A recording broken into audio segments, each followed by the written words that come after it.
What's going on, everybody? My name is Ben, and welcome back to the final episode of the Great War Group Build. This is the Nieuport 17, and today we're going to go ahead and finish up this amazing little kit. So let's waste no time and dive right on in. Now, last episode, I went ahead and overcoated everything with Future.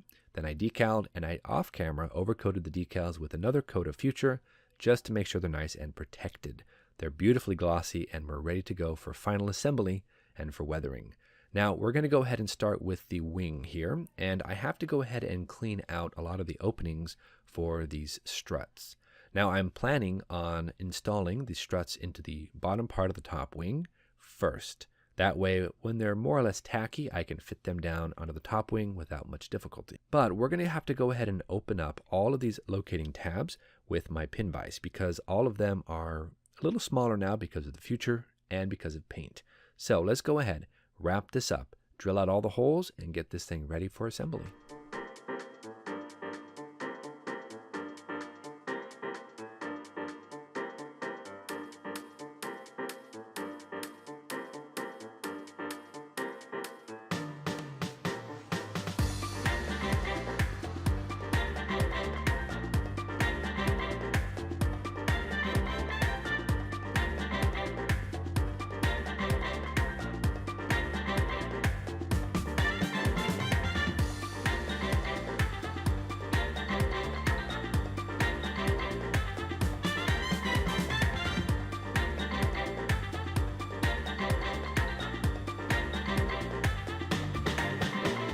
So now you can see why I decided to go ahead and decal the bottom part of the top wing before I installed the struts and the wing onto the aircraft, because those struts sit right in the middle of these rondels, and that would have been next to impossible to get that looking good if I had gone ahead and tried to install those decals with the wing on. While that's all off drying here, we're going to shift over to some detail painting on the fuselage.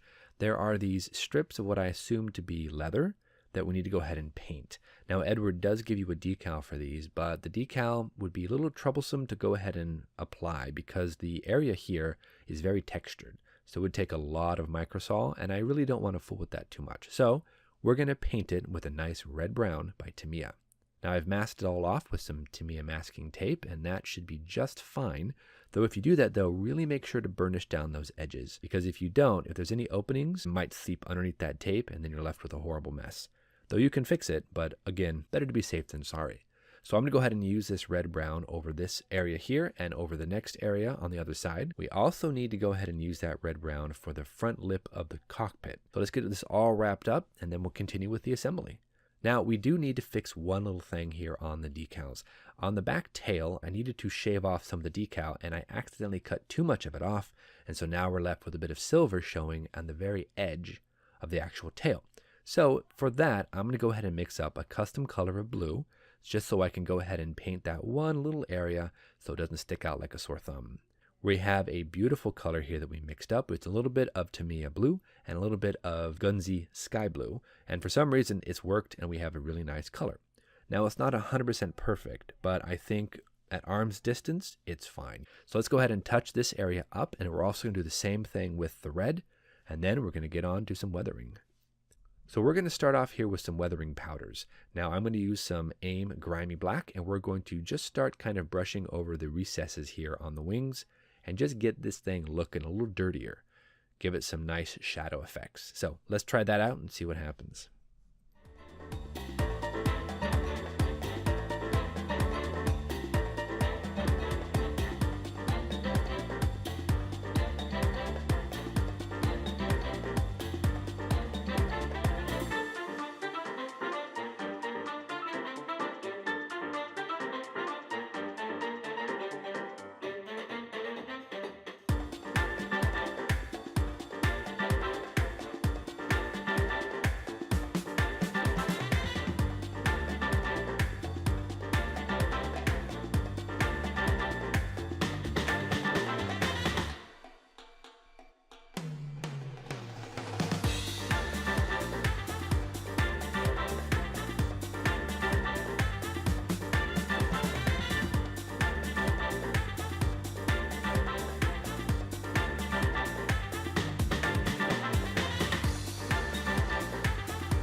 think that looks pretty decent. I also went ahead and jumped in on that Vickers gun too, and we've installed that with all the little extra pieces like the ammo feed and then the side support. So now we are ready to go ahead and install this top wing onto the fuselage.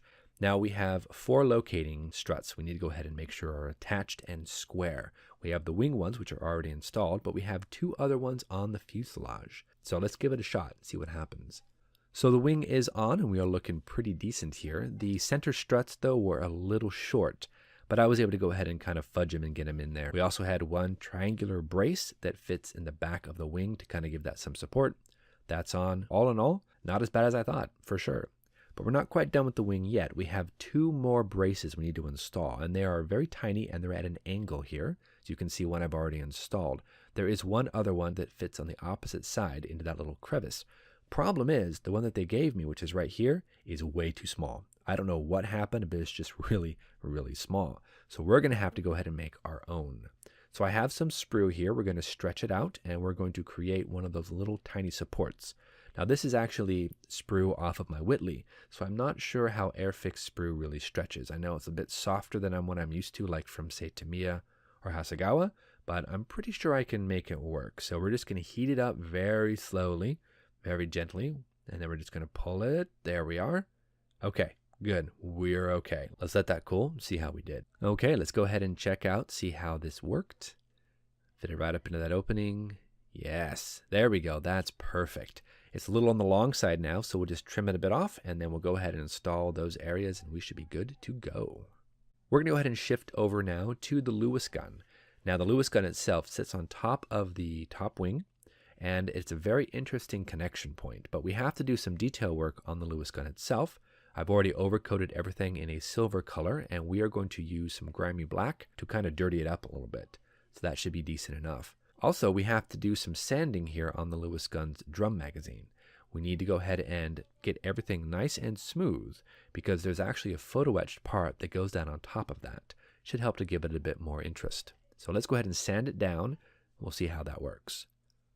All right, we have everything sanded down and I have my photo etched part all ready to go. We're just going to dip the top of this drum mag right into the super glue, making sure not to get it all over the place. And then we're just going to place it right down in the center of this circle. There we go, right like that. Yeah, not too bad at all. Let's go ahead and bend it down and make sure this doesn't go anywhere. So we're going to take some grimy black weathering powder by AIM, and I'm going to use that to go ahead and dirty up all of the silver pieces for the mount on the actual Lewis gun. So the mounting plates, the gun itself, and also the support that fits onto the wing. So we're going to go ahead and get that all nice and dirtied up. Then we're going to go ahead and start mounting everything. I've got my catch plate, we've got our brushes, we have our parts. Let's get this thing going, and hopefully this looks awesome.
Okay, I think it looks pretty decent. We're going to try to mount the Lewis gun though onto this very strange contraption here. And I think it's going to go right about there. I've got a little bit of super glue tacked in here, so hopefully that will hold long enough for us to grab our applicator and get a little bit more on the different connection points. So with that attached, it seems to be holding. Let's go ahead and throw some super glue on it. Make sure it's not going to go anywhere. Couple of drops here, couple of drops there. There we go. Yeah, that actually looks pretty cool. And this is, I think, an older mount. I think the newer mounts on the Nieuports had a different contraption altogether. So this is kind of cool. Just a little bit of super glue here on the different parts and pieces just to make sure we're nice and reinforced. And I think we should be decent to go ahead and weather this up a little bit more and let it dry. Yeah.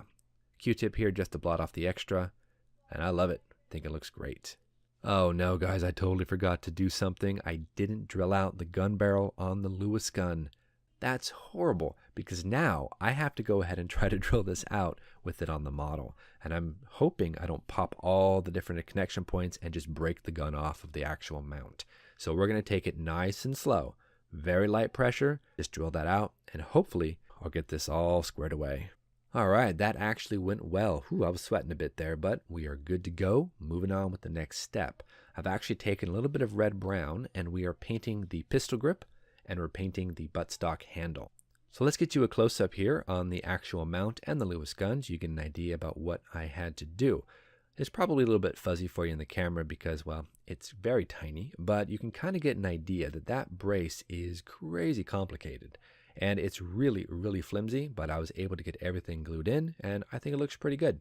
So I'm happy. Let's move on. All right, everybody, we are moving on to the rigging. Now, this is going to be very, very tedious and very time-consuming. I've made a couple of turnbuckles that I have installed into the wing and into the fuselage. We're not going to do any turnbuckles on the top side of the wing, though. We're just going to make some indentations with a pin vise and just glue the actual end of the easy line right into that hole. I think that's going to be just fine for what we're doing here. So we're going to actually install 4 more here, 2 on the wing and then 2 on the fuselage, but nothing on the underside of the top wing. So let's go ahead, push forward. We are getting so close, guys. Let's get this rigging squared away, taken care of, and then we'll be back, see what we can do next. Let's do it.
All right, we are all finished up with the rigging, and actually that turned out very, very nice.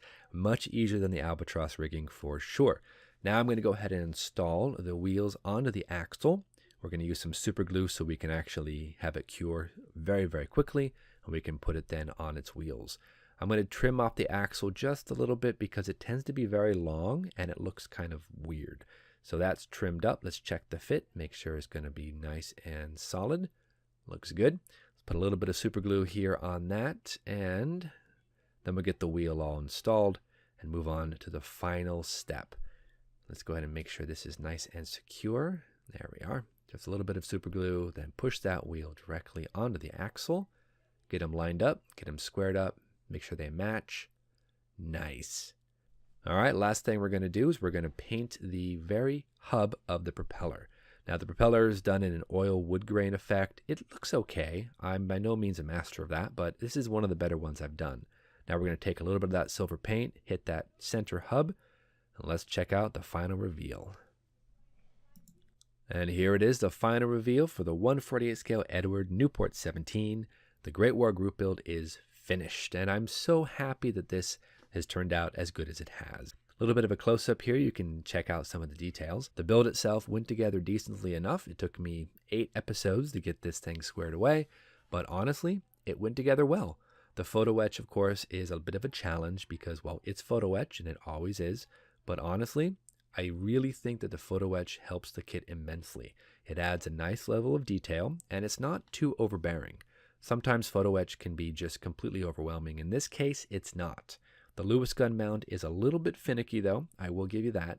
But once you get past that, you take it nice and slow, step by step, you'll be able to get through it, no problem. But we're going to go ahead and call it quits for today. We are done with the Great War group build. Thank you so much for joining us on this amazing journey through the Nieuport 17. We're going to take a little bit of time off just to go ahead and recoup, plan out our next steps, but we will see you back here very soon with another episode of Ben Builds. Thank you so much, guys. We'll see you soon.